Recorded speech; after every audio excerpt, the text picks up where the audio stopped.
자, 예배한 여러분들, 주님의 크나크신 은혜가 여러분과 가정에 있기를 축원합니다.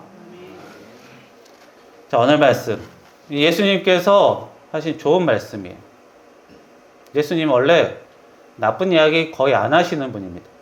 오늘도 보시면 무엇이든 기도하고 구하는 것은 받을 줄로 믿으라. 참 좋은 말씀이시죠. 그런데 오늘 이 말씀, 좋은 상황에서 하신 말씀이 아니에요. 그래서 우리가 흔히 하는 이 말씀이지만 제대로 알 필요가 있습니다. 사실 오늘 말씀은 예수님께서 이제 돌아가시기 한 일주일 전쯤에 하셨던 말씀이에요. 예수님께서 이제 나귀를 타고 예루살렘에 들어가실 때 많은 사람들이 예수님을 보고 호산나 하고 환영합니다. 호산나, 우리를 구해주세요. 도와주세요. 우리의 구세주시여 하면서 환영을 해요. 그리고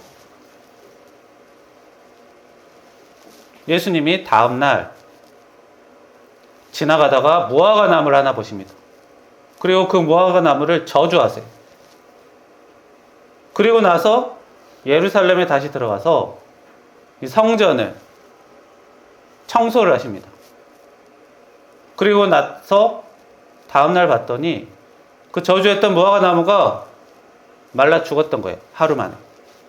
그리고 나서 하신 말씀이 오늘 말씀이에요.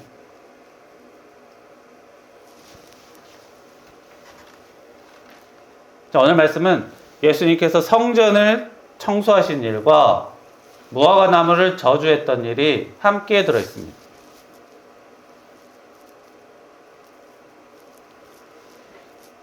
자, 예수님이 그 성전을 정하실 때는 6월절이었어요.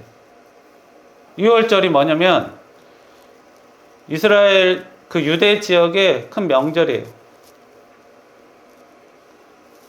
유대 지역의 모든 사람은 아니에요. 거의 대부분의 사람들이 그날만큼은 예루살렘이라는 도시로 모여서 거기 성전에 모여서 제사를 드리고 제사 드린 것 중에 양을 함께 나눠 먹고 또 그 기간에는 성전에 성전 세금이라고 성전세를 또 내요. 많은 사람들이 예루살렘에 모이죠. 예루살렘이 북적북적해집니다. 게다가 성전에 와서 개인의 속죄제, 화목제사 이 제사를 드려요. 그래서 각 지방에서 쓸만한 양들을 데려옵니다. 가지고 와요. 요즘 같으면 차에 싣고 오니까 괜찮겠지만 그때 당시는 이렇게 끌고 와야 됩니다.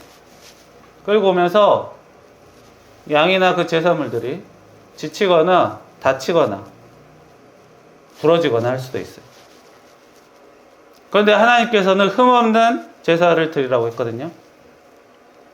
그래서 성전에서 이렇게 제물들이 양이나 순양 같은 이런 재물이 손상되면 그걸 바꿔주었어요. 돈을 받고. 그리고 사람이 모인 김에 세금도 걷고. 자, 사람들이, 전국에 있는 사람들이 다 모이고 여기저기 제사 지내고 여기저기 세금 내고 줄 서 있고 여기저기 모여서 음식 먹고 굉장히 복잡한 시기입니다. 게다가 돈이 막 왔다 갔다 하니까 조금씩 더욱더 혼란스러워져요. 부정부패가 조금씩 생겨요. 성전 세금이 점점 비싸진다던가 동굴을 바꿔지는 비용이 더 오른다던가. 자, 그러다 보니까 점점 그 성전을 관리하는 제사장들이 탐욕스러워지고 부정부패를 일으키기 시작합니다. 그래서 예수님이 성전에 가셔서 사람들의 환호를 받고 기분 좋게 가셔서 하셨던 일이 그것을 청소하는 일이었습니다. 부정부패를 일으켰던 제사장들 다 떼쫓고 성전을 깨끗하게 하셨어요. 예수님께서 본격적으로 일하시기 전에 청소부터 하신 거예요. 예수님은 대부분 일을 평화롭게 하십니다. 뭐 어려운 사람들, 불쌍한 사람들 도와주시고 위로하시죠. 그런데 이 부분만큼은 유독 화를 내시고 과격하게 청소하세요.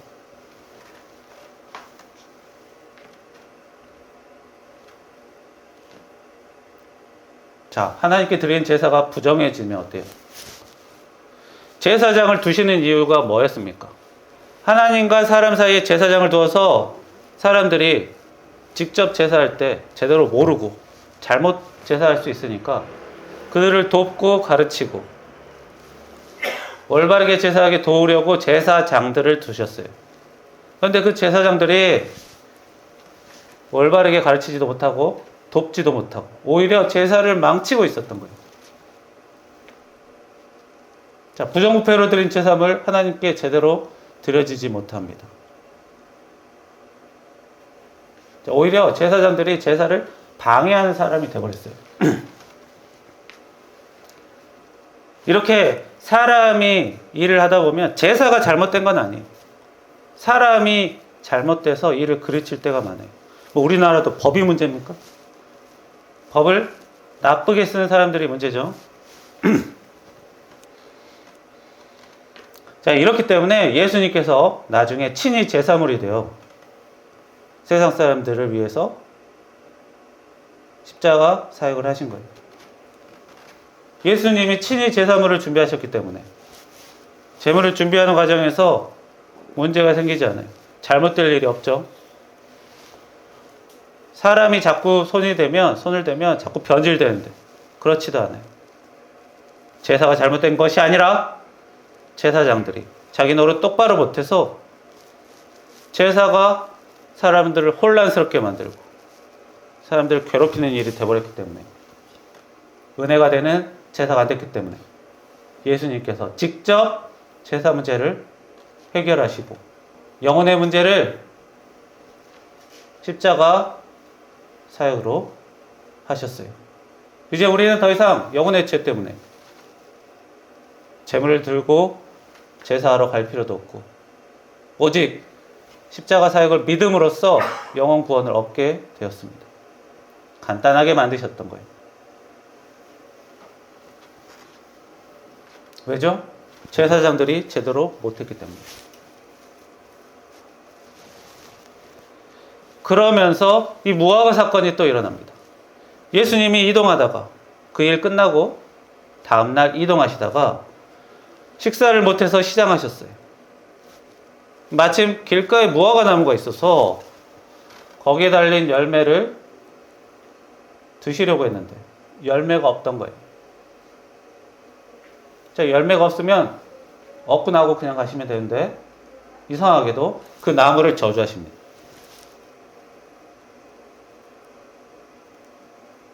자, 열매가 없고 잎사귀가 없던 이유로 무화과 나무를 저주하세요. 그런데 성경 말씀을 보면 오늘 말씀 13절에 나오는데 무화과의 때가 아님이라, 무화과 열리는 시기가 아니라고 나와요. 더더욱 무화과 나무는 잘못이 없죠. 자, 우리 예수님, 자비와 사랑이 넘치는 예수님이 뭐 사람은 아니지만 사물이지만 이 나무에 저주를 퍼부으세요. 좀 이상하죠? 바로 이전에는 성전에서 거칠게 청소하시고 이번에는 나무에 저주를 하세요. 뭐 그래서 어떤 사람들은 기독교인이라도 열매가 없다면 이렇게 저주받을 수도 있구나, 조심해야 되구나 이렇게 생각하는 사람들도 있어요.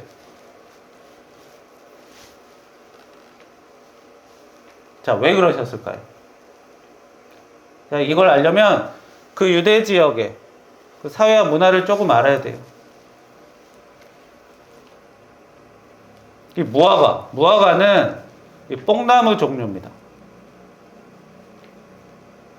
무화과 나와보면 낙엽이 굉장히 약간 삼지창처럼 생겨서 넓죠. 크고 넓죠.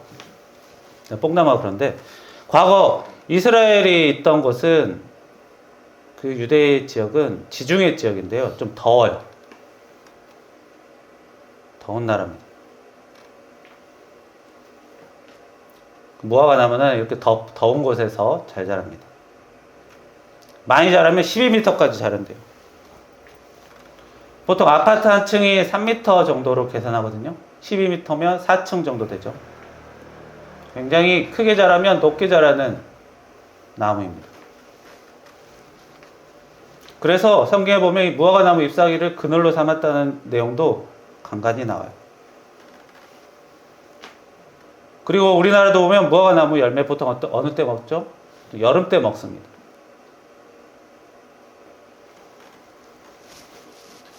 그런데 이런 지중해 같은 굉장히 더운 곳은 열매를 2번이나 연다고 해요. 3월에 한 번, 그리고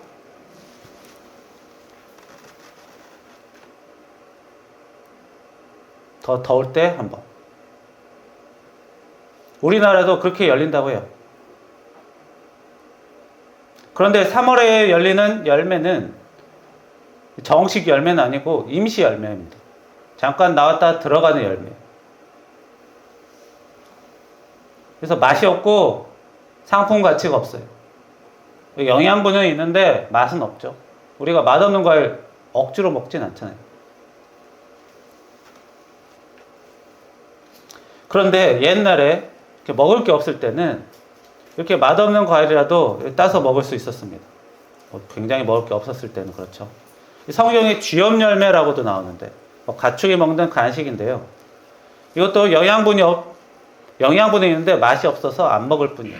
그래서 흉년이 들 때 이럴 때는 사람도 먹고 있던 그런 열매가 있습니다. 오늘 말씀하신 예수님의 이 때가 안 됐다라는 것은 6월절은 보통 3, 4월 때예요. 제대로 된 정식 열매가 아니라 이 열매가 들어갔다 나왔다 하는 맛이 없는 그런 열매예요. 그 열매를 찾으신 거였어요. 신선하고 맛 좋고 잘 익은 그 무화과 열매가 아닌 잠깐 욕이라도 할 수 있는 그 정도의 열매를 예수님께서 찾으셨던 겁니다. 그런데 정작 있어야 될 그 작은 열매가 없던 거였어요. 그 열매가 없다는 것은 나중에 본 열매도 없다는 것을 예측할 수 있어요. 자, 예수님께서는 크고 좋고 맛 좋은 상품가치 있는 열매가 아닌 지금 이 시기에 열려 있어야 될 아주 작은 하찮은 열매를 찾으셨어요. 그런데 없었던 거예요. 이거는 무화과 나무가 정말 열매를 맺을 수 없는 지경까지 간 거예요. 자, 과일나무가 열매를 맺지 못합니다. 쓸모없는 나무로 땅의 양분만 축내고 땅만 차지하는 무화과 나무. 땔감으로만 써야 되는 그런 나무라서 탓하신 거예요. 굉장히 좋은 열매를 맺지 못했구나 해서 저주하신 게 아니에요. 열매나무로서 최소한에 갖춰야 될 일을 하지 못했다라는 겁니다. 무화과는 굉장히 키우기 쉬운 나무입니다. 병충해도 거의 없고 더위에도 강하고 겨울에 얼지만 않으면 계속 살아서 열매를 맺는 그런 나무예요. 집에서도 키울만 하답니다.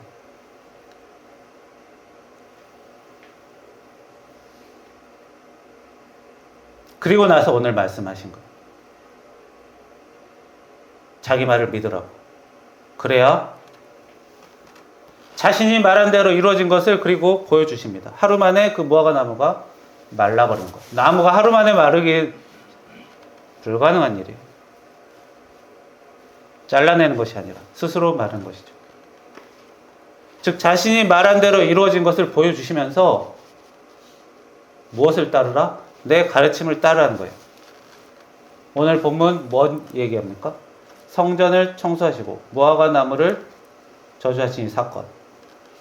예수님이 제사장들아 앞으로 성전에서 세금 걷고 제사함을 바꿔주는 일을 더 제대로 완벽하게 하라고 혼내셨나요? 아니에요. 그 일을 망치지 말고 죄 짓지 말라고 청소하신 거예요. 무화과 나무에게 앞으로 너는 맛 좋고 상품같이 좋은 열매를 맺어라 하시지 않았어요. 맛없는 나무라도 열매 맺는 나무가 돼야 한다는 거예요. 앞으로 더 열심히 잘해서 굉장히 뛰어난 존재가 되라는 것이 아닙니다. 죄 지으면서 일을 망치지 말고 자신의 본분을 잃지 말라는 거예요. 그러면서 기도한 대로 될 것이다 라고 말씀하신 거예요. 죄 지으면서 기도만 잘한다고 다 들어주신다라는 게 아닙니다. 예수님이 지금 여기저기 혼내시면서 말씀하신 거예요. 마구잡이로 막 기도하면 들어주신다? 그것이 아닙니다. 죄 짓지 않아야 되고 자기의 최소한의 본분은 하면서 보여주시는 거예요. 기도하라는 거예요. 요즘 우리나라나 다른 나라나 기독교가 많이 이상해지고 있습니다. 뭐 오늘 내일 일은 아니에요. 근데 자꾸 이상한 짓, 나쁜 짓을 해요. 그러니까 어때요? 믿지 않는 사람들이 기독교를, 예수님을, 하나님을 싫어하고 미워하게 됩니다. 그러면 어떻게 될까요? 예수님의 복음이 잘 전달될까요? 예수님의 복음 얼마나 쉽습니까? 예수님이 십자가에 돌아가셨다, 부활하셨다더라. 그걸 우리가 알기만 하면 돼요. 그 쉬운 복음이 자꾸 막히는 거예요. 그 쉬운 복음이 전파되지 못해요. 왜? 그냥 기독교 말만 들어도 싫어져 버리니까. 마구잡이로 싫어버리니까. 그걸 누가 만들었어요? 아주 일부 기독교인들, 교회들. 그런데 그런 사람들이 왜 그런 짓을 합니까? 자기 딴에는 잘해보려고 한 거예요. 그런데 현실은 예수님의 복음을 오해하게 만들고 기독교가 혐오시설로 만들어 복음을 가리우고 있습니다. 특정 인물 우상 숭배하고 바리새인들도 우상 숭배는 안 했어요. 자, 예수님 오늘 말씀에서 뭘 하셨죠? 잘하려고가 아닌 너무 못하지 말아라. 잘하려고 하다가 죄 짓지 말아라. 자기 욕심 부리려고 하다가 죄 짓지 말아라. 최소한의 본분은 해라.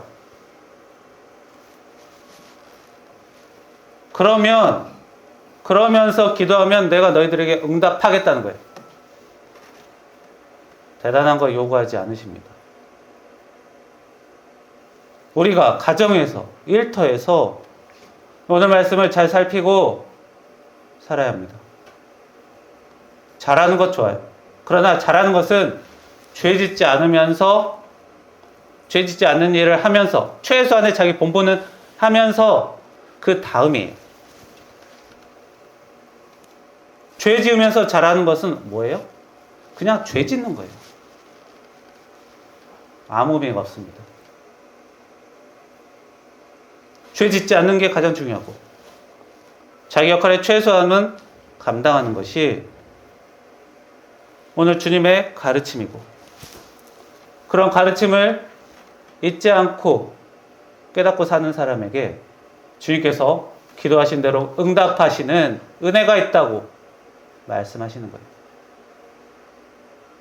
그런데 그 앞부분을 까먹고 요 구절만 딸랑 들어서 무엇이든지 기도하고 구하는 것은 받은 줄로 믿으라.